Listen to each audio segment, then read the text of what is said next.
தென்னந்தோப்பு தோப்புக்குள்ள வீடு.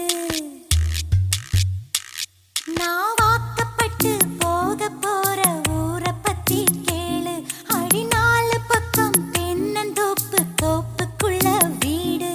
ஏ அன்ன கிளியே, அடி சொர்ண கிளியே, அத கேட்டுக்க நீ.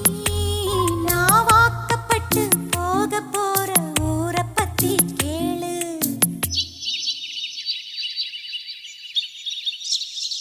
துள்ளும் குத்தால காத்து வந்து குடியிருக்குமடி. அங்கு வைகாசி கூட இளங்குளிர் அடிக்குமடி.